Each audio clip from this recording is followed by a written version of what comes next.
સ્વામિનારાયણ મિત્રો, કેમ છો બધા? મજામાં ને? શિયાળામાં અવનવી વાનગીઓ ખાવાનું દરેકને મન થતું હોય. જોકે મારી જેવા બધા ચટણીયા હોય એટલે મને તો બહુ મન થાય. એટલે હું રોજ નવી નવી વાનગી કંઈક બનાવ્યા જ કરું. મારી છોકરી એમ મન કીધા કરે, મમ્મી તને બહુ સારું સારું ખાવાનું મન થાય. જોકે મારી કરતાં વધારે એને મન થતું હોય, પણ નામ તો મારું દેવું ને, પોતાનું નામ તો કાંઈ દેવાય નહીં. તો ચલો આજે આપણે ફરીથી બનાવી નાખીએ એક નવી વાનગી.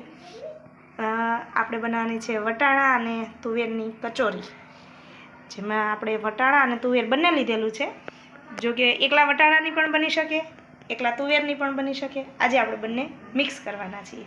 એ જ તો આપણા રેસીપીની ખાસિયત છે, એ જ તો અમારા ચેનલની ખાસિયત છે કે વેસ્ટમાંથી બેસ્ટ બનાવવાનું. તો આપણે 1 કપ વટાણા અને 1 વાટકો તુવેર લઈ લીધી છે અને મેં પાણી ગરમ થવા માટે મૂકી દીધું હતું. આપણું પાણી સરસ ગરમ થઈ ગયું છે. હવે એમાં આપણે થોડું એવું મીઠું નાખીશું અને થોડી એવી ખાંડ નાખીશું. ખાંડ એટલા માટે કે વટાણાનો કલર એકદમ ગ્રીન, આપણો લીલા કલરના જળવાઈ રહે, એટલા માટે આપણે આ 1 કપ વટાણા નાખી દઈશું એની અંદર અને આ 1 કપ જેટલી તુવેર નાખી દઈશું. બંને એકદમ સરસ રીતના ચડી જાય ત્યાં સુધી આપણે એને ધીમા ગેસે ચડવા દેવાના છે. આપણે છે ને લોટ જ્યારે એનો કણક તૈયાર કરવાની હોય ને કચોરીની, એમાં ચીલી ફ્લેક્સ નાખવાના હોય છે. જોકે હું બહારના ચીલી ફ્લેક્સ વાપરતી નથી, તો ચીલી ફ્લેક્સ પણ હું ઘરે જ તૈયાર કરું છું. એટલે આપણે જે સૂકા મરચાં હોય ને, આપણા લાલ સૂકા મરચાં, એને છે ને આ રીતના થોડા એવા શેકી લો ને, શેકીને પછી ચીલી કટરમાં ક્રશ કરી નાખો. આ રીતના છે ને થોડાક શેકી નાખવાના, જેથી કરીને એ છે ને એકદમ ક્રિસ્પી થઈ જાય ને, પછી એને આપણે ચીલી કટરમાં ક્રશ કરી નાખશું. એટલે આપણે ઘરે ને ઘરે જ આપણા ચીલી ફ્લેક્સ તૈયાર થઈ જશે. એટલે માર્કેટના આપણે જો ન વાપરવા હોય ને તો ચાલે. આપણા વટાણા તમે જોઈ શકીએ આપણે કે સરસ રીતના ઉકળી રહ્યા છે. હમણાં બફાઈ જાય એટલે આપણે એને કાઢી લેશું. અને આ બાજુ આપણા મરચાં સરસ રીતના શેકાઈ રહ્યા છે. થોડા આજની આપણી જે આપણે કચોરી બનાવવાના છે ને, એમાં આપણે કોઈ પણ જાતનો લોટનો ઉપયોગ કરવાના નથી. એટલે એનું જે લેયર બનશે ને, ઉપરનું જે પડ બને ને, એ લોટ વિનાનું આપણે બનાવવાનું છે. લોટ વિનાનું તમને બધાને એમ થતું હશે કે લોટ વિનાનું કચોરીનું પડ કઈ રીતના બનાવવું. તો ચાલો આપણે આજે બનાવીએ એનું પડ એક અલગ રીતના. મેં આ એક બાઉલ પાણી લઈ લીધું છે. જરૂર પડે તો આપણે પછી બીજું નાખીશું પાણી, કારણ કે આ 1 બાઉલ મેં જે વસ્તુ લેવાની છે એ લીધી છે. અને એ વસ્તુ છે આપણી સોજી. આપણે સોજીથી બનાવવાનું છે આજે કચોરીનું પડ. તો મેં આ 1 બાઉલ સોજી લઈ લીધો હતો અને એને મિક્સરના ગ્રાઇન્ડ કરી દીધું છે. એટલે થોડું શું લોટ જેવો થઈ જાય. હવે આપણું જે પાણી મૂક્યું છે ને, એમાં જ આપણે આ ચીલી ફ્લેક્સ નાખીશું. થોડા જોયું ને તમે, બની ગયા ને એકદમ બાર જેવા ચીલી ફ્લેક્સ. ચીલી ફ્લેક્સ નાખીશું.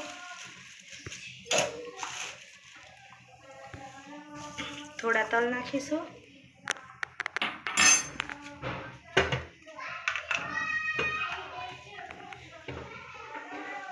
સ્વાદ મુજબ મીઠું.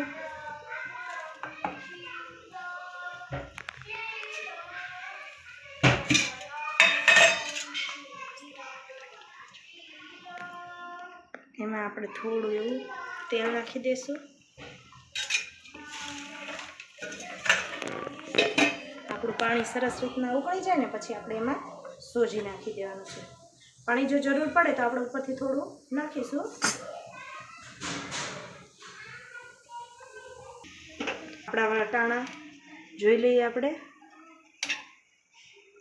સરસ બફાઈ ગયા છે. બસ આટલા જ બફાવા દેવાના છે. હવે આપણે ગેસ બંધ કરીને એને પાણી કાઢી લઈશું વધારાનું.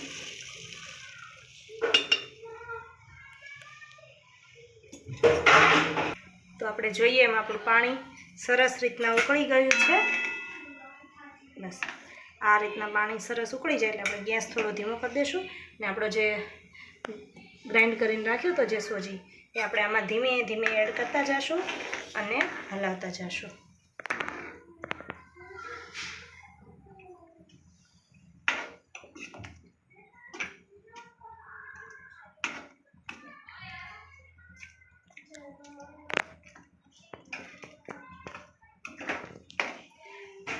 મેં કીધું એમ થોડા પાણીની જરૂર હોય એવું લાગે છે, આપણે પાણી નાખી દઈશું થોડું,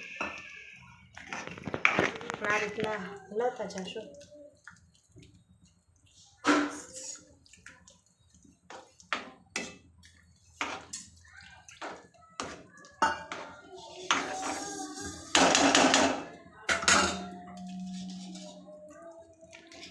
અને છે ને તમે આ રીતના બીટરથી પણ ચલાવી શકો કે જેથી કરીને ગાંઠા ના પડે. અને કદાચ થોડા ઘણા ગાંઠા પડશે તો આપણે છે ને એને હજી લોટની જેમ આપણે મસળવાનું છે.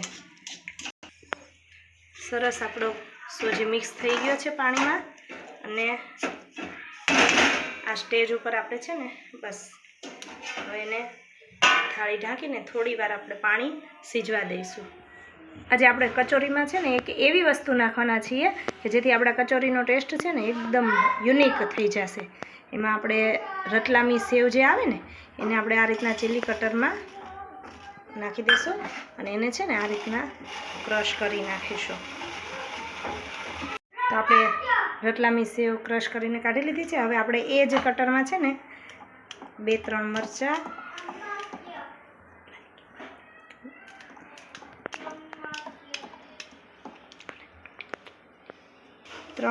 નાખ્યા છે અને થોડો આદુનો ટુકડો. આપણે મરચાં છે ને બહુ ઓછા નાખીશું કારણ કે રતલામી સેવ પણ ઓલરેડી તીખી જ હોય છે. પછી તમારા ઘરમાં જે પ્રમાણે તીખું ખાતા હોય એ પ્રમાણે તમે નાખી શકો છો.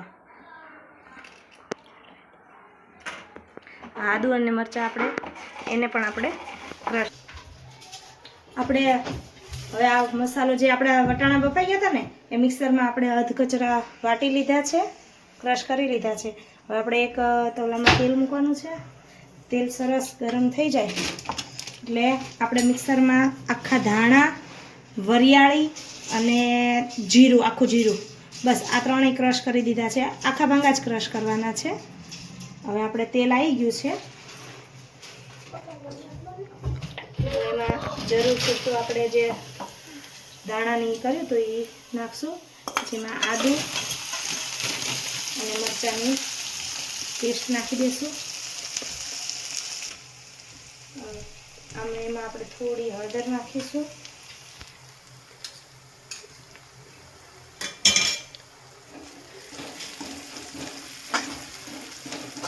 આમાં જો તમે હિંગ ખાતા હોય તો હિંગ નાખી શકો છો, પણ અમે હિંગ નથી ખાતા કારણ કે અમારે મહારાજને થાળ ધરાવવાનો હોય એટલે અમે હિંગ નથી ખાતા.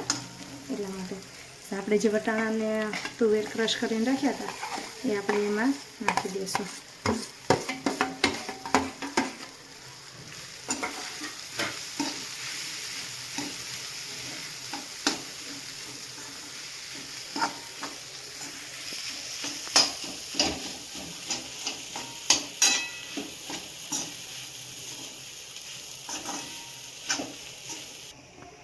થોડું આપણે મીઠું નાખીશું.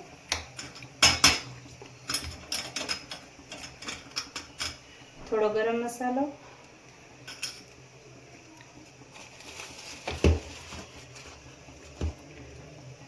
દળેલી ખાંડનો પાવડર. આપણે આમાં આખી ખાંડ નહીં નાખીએ કારણ કે આખી ખાંડ નાખવાથી છે ને શું થાય, આપણા મોઢામાં કચકચાવ થાય. એટલે દળેલી ખાંડનો પાવડર નાખીશું. થોડું લીંબુ,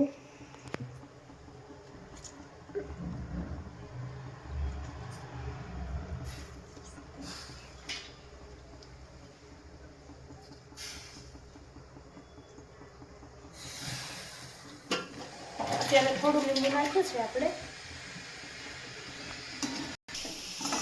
સરસ રીતે હલાવી લઈશું, બધો મસાલો મિક્સ થાય એ રીતના. મને થોડું એવું તેલ ઓછું લાગે છે તો આપણે થોડું તેલ એમાં નાખીશું.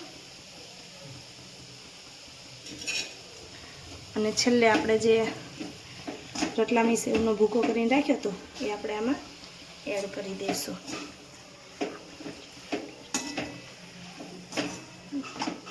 જેનાથી આપણા કચોરીનો ટેસ્ટ એકદમ બદલાઈ જશે.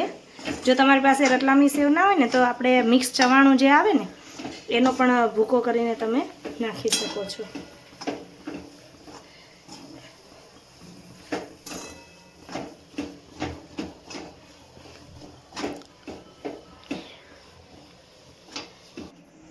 બસ હવે આપણો મસાલો તૈયાર થઈ ગયો છે ને આપણે આ જે ધાણા ભાજી છે એ સરસ રીતના પાણીથી ધોઈ લીધી છે અને હવે આપણે આમાં નાખી દેવાના છે ધાણા અને પછી આપણા મસાલાને આપણે સરસ રીતના હલાવી લેવાના છે. આ મસાલો તમે એમને ખાશો ને તો પણ બહુ સરસ અને ટેસ્ટી લાગે છે. બસ આપણો મસાલો તૈયાર થઈ ગયો છે. આપણે જે સોજી બાફીને મૂક્યો હતો એમાં આપણે મને એવું લાગે છે થોડો સોજી ઢીલો થઈ ગયો છે એટલે એના માટે આપણે એમાં છે ને થોડો એવો ચોખાનો લોટ નાખી દઈશું કે જેથી બાઇન્ડિંગ સરસ આવી જશે. અને હવે આપણે હાથમાં થોડું એવું તેલ લઈ અને આ બધો લોટ સરસ રીતે મસળી લેવાનો છે. આપણે જેમ રોટલીનો લોટ બાંધીએ ને બસ એ જ રીતના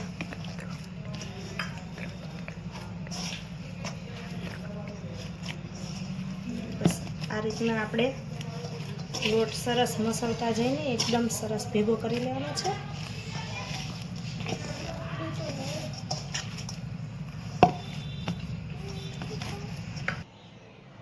આપણે જે મસાલો બનાવીને રાખ્યો તો એની આપણે આ રીતના નાની નાની સરસ ગોળીઓ બનાવી દઈશું અને જે લોટ આપણે બાંધીને રાખ્યો છે એમાંથી આ રીતના આવડું એક લુઓ લઈને એને સરસ થોડા હાથ તેલવાળા કરીને આ રીતના કરી દઈશું. થોડું પ્રેસ કરીને આ રીતના હાથેથી જે સાઈડનો કિનારીનો ભાગ છે એ થોડો થોડો પતલો કરતા જશું અને વચ્ચેનો ભાગ છે ને એ થોડો જાડો રહેવા દઈશું. બસ આ રીતના રાખીને પછી આમાં આપણે બોલ્સ બનાવ્યા હતા, ગોળી બનાવી હતી એ આપણે આમાં મૂકીને સરસ આ રીતના પેક કરી દઈશું. પછી એને એકદમ હળવા હાથે આ રીતના ગોળ ગોળ ગોળ ગોળ શેપ આપી દઈશું. તો જો થઈ ગઈ ને આપણી સરસ મજાની કચોરી તૈયાર.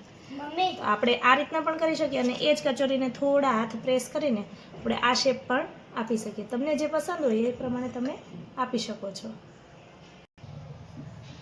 આ રીતના આપણે એક આ રીતના બનાવતા જશું.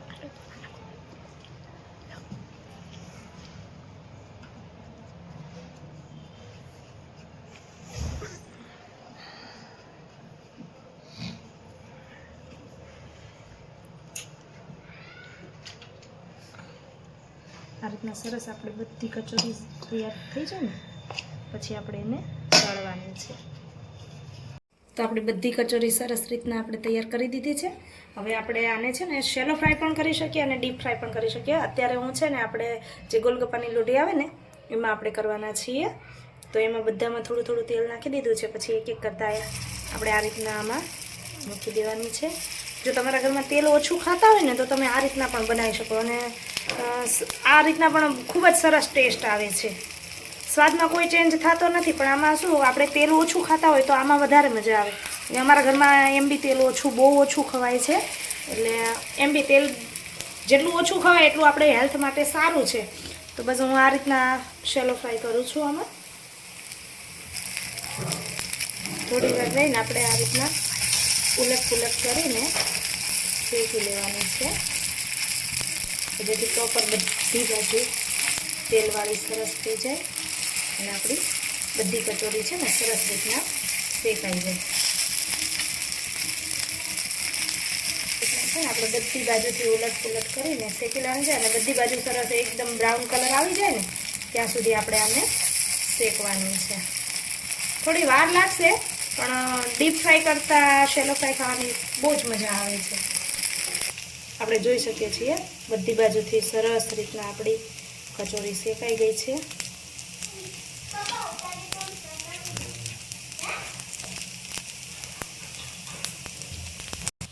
એક બાજુ આપણે ડીપ ફ્રાય પણ કરીને બતાવીશું. આપણું તેલ ગરમ થઈ ગયું છે. આપણે એમાં ધીમે ધીમે કચોરી નાખી દઈશું. મેં તમને બંને રીત બતાવી છે, શેલો ફ્રાય અને ડીપ ફ્રાય બંનેની. તમને જે પસંદ હોય એ તમે કરી શકો છો. તો આપણે જોઈએ કે આપણે જે ડીપ ફ્રાય કચોરી કરી હતી એનો કલર સરસ એકદમ બ્રાઉન કલર આવી ગયો છે. આપણે હવે એને તેલમાંથી બહાર કાઢી લઈશું. તો તમે જોઈ શકો છો આ જે છે કચોરી એ આપણે શેલો ફ્રાય કરી છે અને આ કચોરી છે એ આપણે ડીપ ફ્રાય કરી છે. બંનેનો કલર પણ સરસ આવ્યો છે, એકદમ બ્રાઉન કલરની થઈ ગઈ છે અને બંને ખાવામાં પણ એટલી ટેસ્ટી લાગે છે કે તમારા મોઢામાં પાણી આવી જશે. જો આપણે એક કચોરીને આપણે તોડીને જોઈશું. જો બંનેનો કલર એટલો સરસ આવ્યો છે અને તમે જોઈ શકો એમ આ તો એકદમ ફૂલ ગરમ છે. હું તમને બતાવું એમ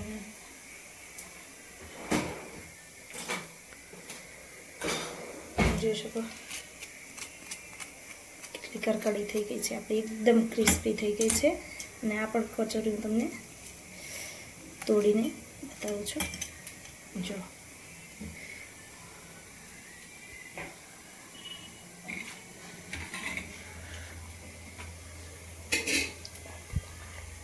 તો આપણી સરસ કચોરી એવી તૈયાર છે. તો જો તમને આ રેસીપી ગમી હોય તો અમારી ચેનલને લાઈક, શેર અને સબસ્ક્રાઈબ કરો અને આવા નવા વિડીયો જોવા માટે અમારી ચેનલને ફોલો કરતા રહેજો. તો મળીએ એક નવી રેસીપી અને નવા વિડીયો સાથે. ત્યાં સુધી જય સ્વામિનારાયણ, જય દ્વારકાધીશ.